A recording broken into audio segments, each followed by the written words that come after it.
Hi, good morning. My name is Daphne, and today I actually want to show you guys the beautifulness of this garden late June. I'm out here early because it is supposed to get to at least 95 degrees today, and I do believe yesterday it actually got to real feel of 102, which is very pleasant. So I'm actually out here before 9 o'clock trying to get a little bit of stuff done. We actually have raspberries that are actually in bloom or actually ready right now. We have a couple of strawberries, so we're going into berry season. So I have to harvest some of those. And then I do need to do a little bit of garden maintenance. The peas have to come down now because they're actually pittering out because it's getting hotter. So I have to cut them down to make room for the tomatoes. And we have some pole beans on the trellis that actually need more space. So the peas have to come down today. And then I do want to build a new top for my compost bin because it needs to go. So I can actually use the thing. I have literally 5 buckets, 5 gallon buckets of kitchen scraps just decomposing in the bucket that needs to go in the compost bin.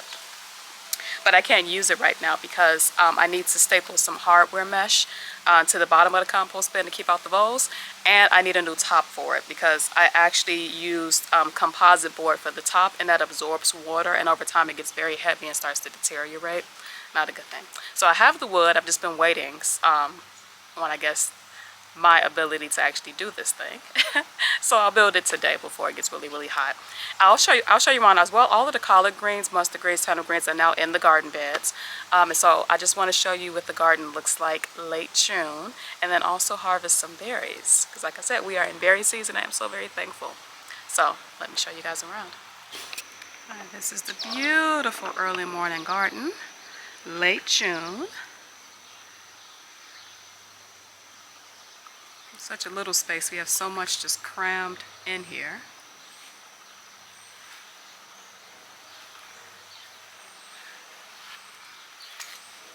We do have a lot of chives, which I actually do need to take today. Problem is, if you take herbs, you must process the herbs, and that's the problem I'm having. But we have some chives that have, the flowers are spent, so they're making the seeds. I don't need the seeds since they're perennials. So if I cut these back, it'll give these little bitty tomatoes, which haven't grown an inch. It'll give them some time to actually grow up a little bit more. So I'm going to take those. I'm actually going to chop these peas down as well. Look at these peas. They have done their job and they have reproduced. I mean, and they are beautiful. And here's the thing too. Don't go for beauty in the garden. Sometimes read the reviews. Like, I purchased these seeds from Baker Creek and the King Tut peas, and they are absolutely beautiful. No question, they're gorgeous. The problem with them, look at that, and they're huge. The problem is that the peas are not sweet.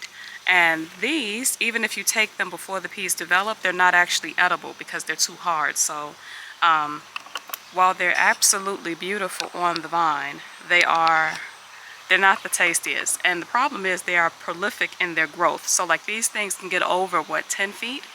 And they produce these beautiful seed pods, and all of these peas that are not sweet.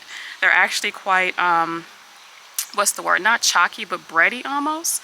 Like, they would be really good if you were to make a pea flour with them. But that's a lot of pea flour. I have trellises everywhere. So I'm cutting these down, and we might just use these for soup peas, but I won't grow this variety again.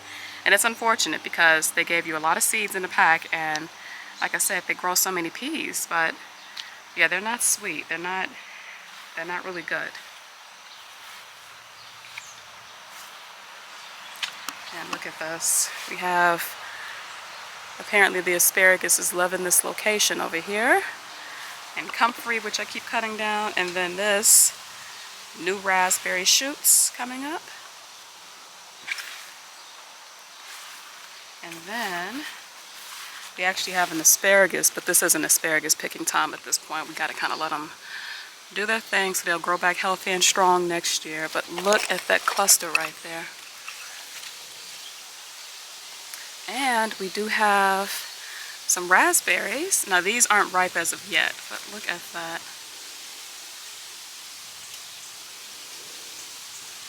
We do have raspberries. Me and my son picked a ton of them yesterday, and they were absolutely delicious. It's definitely raspberry season. I'm not sure of the variety for this, but I know it does like my area. What I am looking for is actually some blackberries, or even a black raspberry that would actually grow in this area, and I don't have to baby it, because babying in this garden leads to demise every time. So if you can survive without needing too much attention, it's a beautiful thing. I think there's another one. It's almost ready. Look at that. Just one, but it's early. And then we do have our strawberries here. All right, we actually have some that are ready. So I think, and I use these little bags, these little tool bags. Now I ordered these off of Amazon. There were about 10 of them, I think, for like maybe $5. It might be more than that in terms of how many you get. They're not expensive. You can also get a pack of these at the dollar store. You'll find them in the wedding section. They're little tool bags, and they have a little drawstring. The reason I use these is because of the pill bugs. They are relentless in here on top of the slugs, and there's only so much you can do to reduce their populations. You can use some BT, might work on the slugs, won't work on the pill bugs. You can also use some Sluggo, which is supposed to work on the pill bugs and the slugs. You can also couple that with some blood meal. The blood meal, I think the iron content in the blood meal won't kill them, but it will repel them, and it'll also strengthen your plants. The side effect is blood meal is high in nitrogen. So if you do put any nitrogen heavy fertilizer on your plants, you'll get these beautiful leaves, but it might take away from the production of the berries. So you do want to have a balanced fertilizer, which defeats the point of actually trying to get rid of the slugs and the pill bugs. Therefore, a combination might work: the blood meal, the tool bags, the Sluggo, maybe a little bit of BT. And so that's what I do. So I use these. I put these on the berries before they're actually ripe. So any like base level flower that I see, I'll just put the tool bags over it. And then once I see that they're ripened, I'll come out and take them, and then you'll have your beautiful ripe strawberries without like pill bug bites and slug bites and all of the insects inside of them. I lost quite a few strawberries that way early season. Also with the inconsistencies of the weather as well, which can't be helped. I mean, if it's too cold, then it's too hot, then it's raining off and on, you're going to get a lot of fungal infections as well. The actual benefit of the heat that we have coming in is that it'll dry these plants out, and then your strawberries are better because they're not dealing with the fungal issues. So you can buy some fungicide. Look at that. You can buy some fungicide, and that, I think most people end up doing that anyway to take care of their strawberries and whatever other plant has some fungal issues. But and I might actually end up doing that as well. But I think they actually look a lot better since we've dried out and the sun has come out and the temperatures have risen up. One of the few plants that actually appreciates like really, really dry heat, but you do need to stay on top of watering strawberries because they're producing berries. So if you want the fruit, you do need to stay on top of watering. Just look at that. It's beautiful. And absolutely delicious, no bugs.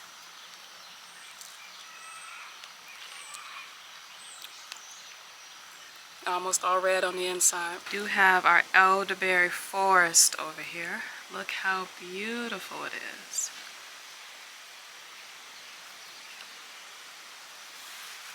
Now we're just getting past the season where we have flowers, and the pollinators have been all over these things. I mean, they're beautiful. And I've taken quite a few in the house for elderberry tea, just the elderberry flower tea. But now we are actually in the seed season, and look at that. So most of these have been pollinated. Actually, these might be, I don't know if these are flower buds or seeds. I think these might actually be pollinated flowers. But we'll see. But we are going to have a ton of elderberries, more than I need actually. So I'm going to make a couple of tinctures, and most of these I'll dry out and just offer for sale. But look at this. And the plants are very healthy. And then we do have our blackberry jungle over here, which is still reproducing. This is a new offshoot here. And then all the way back down there, they're offshoots. And I actually have to trim this area down. It's going into my neighbor's property. But look, this entire thing here and here, all the way over there is blackberry. I have no clue how it got over there. Like none. I don't think that seed would produce a healthy vine like that. There must be a root that runs pretty deep. But this entire thing here is literally one plant. that was buried here. The rest of these are offshoots. And they're just now starting to kind of trellis out. And then we do have one lone shoot that's coming up here, which is actually where I wanted it to grow. So that's really a good thing. And we do have some berries coming in. It actually looks like a flower there. Look at that. There are tons and tons of berries coming in. Like I said, I'll have to figure out a way to protect these from the squirrels and the birds. I do think that like literally what I did last year, even though it's not really sightly, is I just put a sheet directly over this area. And while I can't protect the other side of the gate, I can at least protect the ones I would like to harvest. And then I usually come out early enough in the morning to harvest them. The problem with blackberries though is that with berries it's actually better to harvest the seeds, or harvest the berries later on in the evening when the sun has actually gotten to them and they're concentrated. But if I do that, I won't have any. So yeah, tons and tons of berries. It's really a healthy plant. I have to figure out something. I might end up having just to trim it. I don't want it going too far into the neighbor's yard, but I was actually trying to use it as a privacy fence, and that has been successful. Although I do also need to cut down some of the dead branches. But we do have the berry patch. So elderberries, blackberries, we have strawberries, and raspberries. Look at that.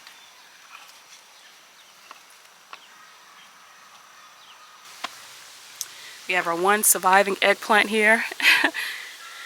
And then I do need to actually, I had to purchase some diatomaceous earth because we do have the worms going at my kale. And this year I'm actually going to harvest the kale. So I'm not only growing it as like worm food. So I do need to spray this with some diatomaceous earth. The problem with the diatomaceous earth is that you don't want to do too much because it'll kill your bees, especially if you're doing it really early morning when they're out flying. So I'm going to have to either wake up earlier to do the diatomaceous earth, or wait until late evening when the sun is almost going down to spray this plant in order for me not to kill the bees.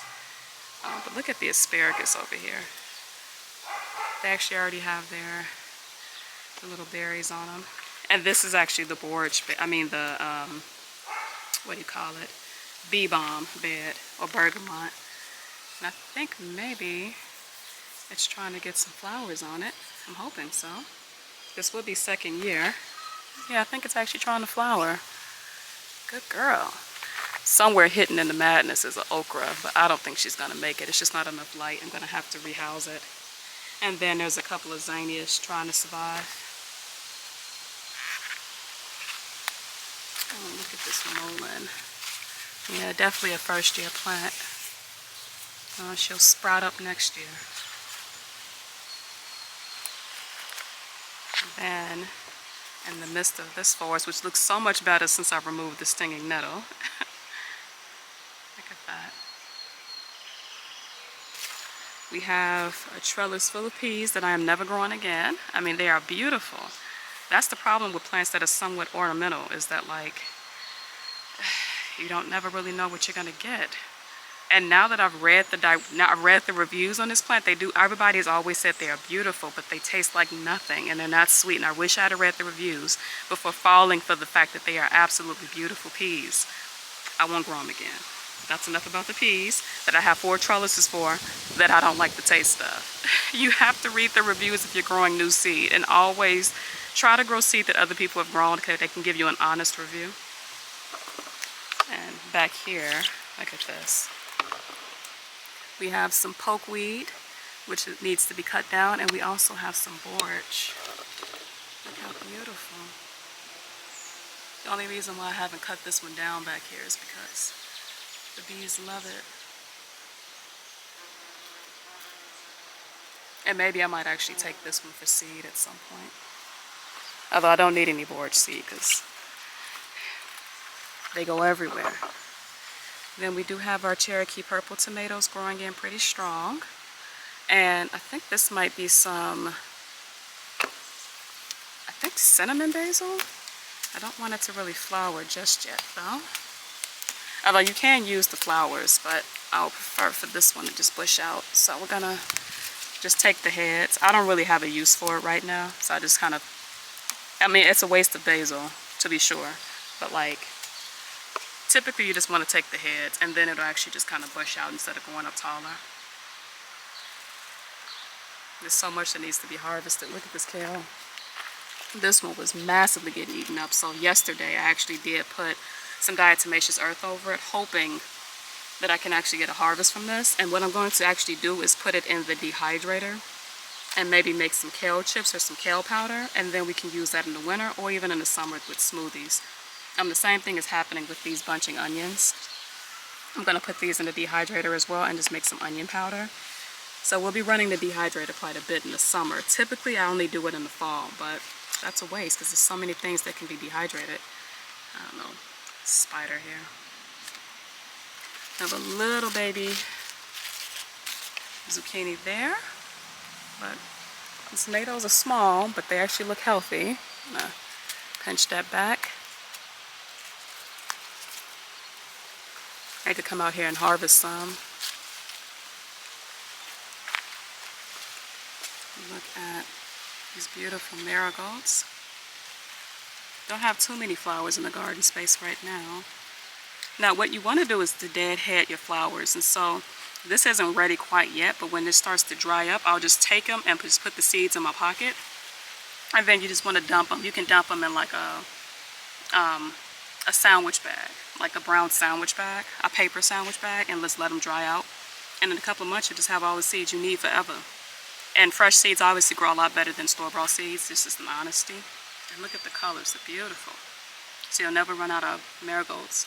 And once they're dry, I actually put them in just mason jars, and then, or you can just put them in envelopes, however you save your seeds.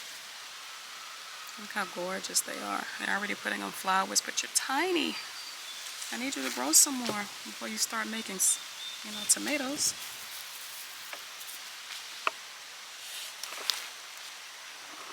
This is the chamomile. I actually need to come back out and harvest some chamomile. If you leave too many flowers on, the plant will stop producing. I also did water this, but chamomile does need quite a bit of water. The soil can't dry out. So tomorrow, every other day, I'll be watering these plants.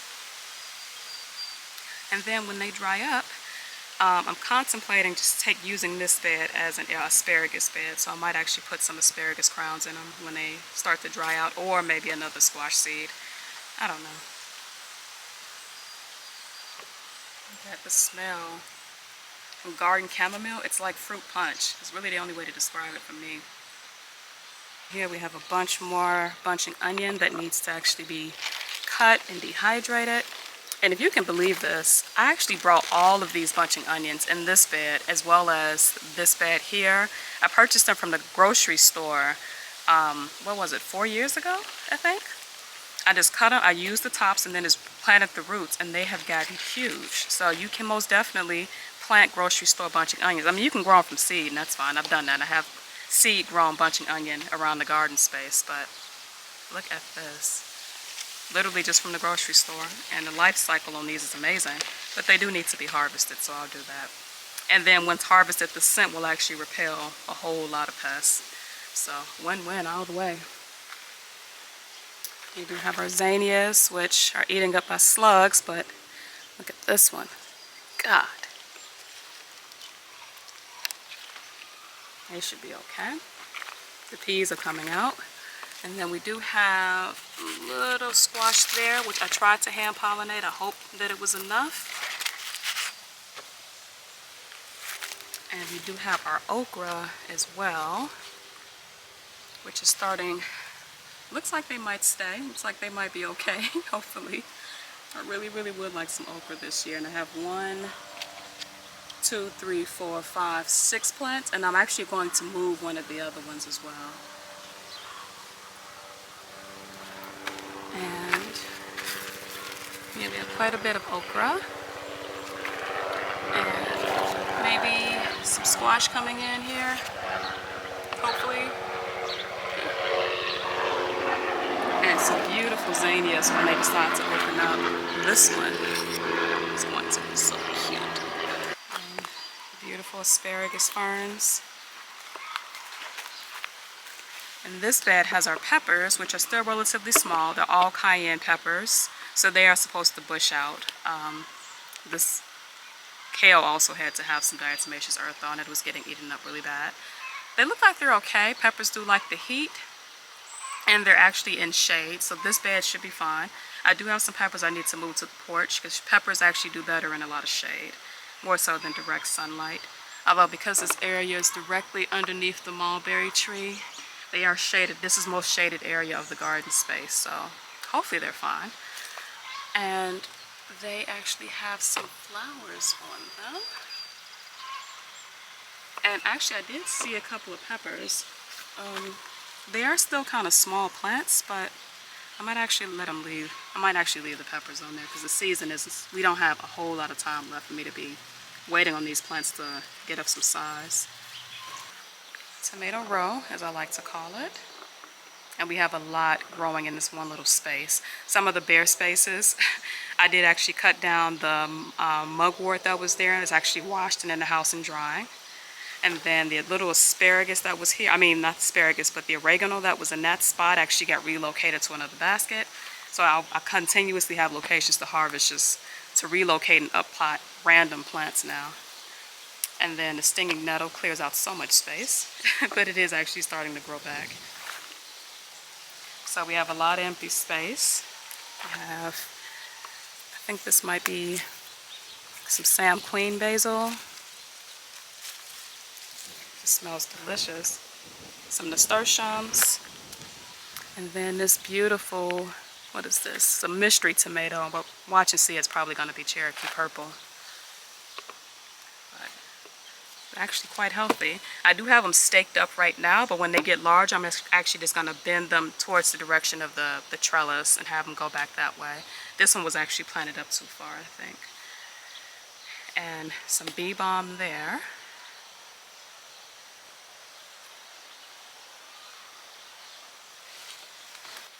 And a couple of squash interplanted. We have borage, and we have basil and more squash, and then at some point bunching onions. Over here in this bed we have asparagus, and in the nasturtiums we have our tomato plants, which this needs to move up. We have our tomato plants, some weeds that can come out. We have our squash doing amazing back here. Then we do have our salad bed, and all of the salad greens have since been removed because they have all gone to seed, including the Paris Island lettuce and the Merlot lettuce, even though they were kind of the last plants to go.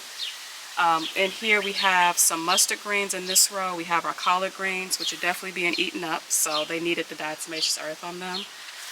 We have some turnip greens in this row. Then we have another row of collards, another row of collards here, a row of collards there, and then right in the back here we have a row of mustard greens. So, and then I think this might actually be a turnip green here. So we do have all of our fall crops. Hopefully they do not bolt, and I'm actually specifically talking about the turnips and the mustard greens. I think the collard greens should be fine with the heat. We do have over here some in this little protected space. We do have some cabbage, which I need to put in the ground, but I haven't done it yet because I'm not exactly sure where the hell I'm putting them. So right now I just have them sitting in a little basin of water, just to keep them hydrated. I might need to kind of dump it out a little bit, but I'm pretty sure it might end up evaporating as the day progresses. But there's some cabbage, hoping to put it in the garden beds. My problem is I planted too much crap, so I don't have a clue where I'm putting it. There's these beauties and all of these little ant pollinators in here. I have no clue what these are. I think this one might be, oh, this is a girl one. I think the little flower in there is a female flower. And I could take that male flower, but I don't actually know if that's the same type of squash. I just kind of randomly put squash in random beds. So this one definitely needs a male flower to pollinate it. Look at this one. Now this squash I don't think was pollinated enough.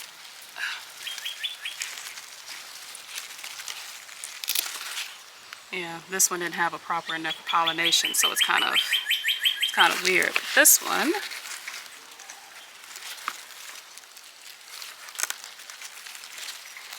see if I can pull this off without breaking my plant.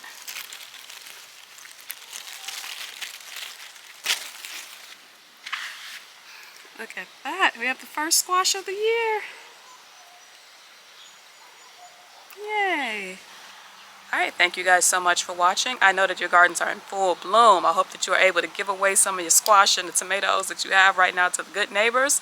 I know my neighbors have claims on a few of the okra and the squash. Hopefully we get some this year because, I don't know, the okra is still relatively small and they were really small last year. And if the squash overtakes the okra, we won't get anything. So I'm keeping my fingers crossed that I planted them in good time. And that they will produce something this year. But in any case, thank you guys so much for watching. You have a great day and stay hydrated.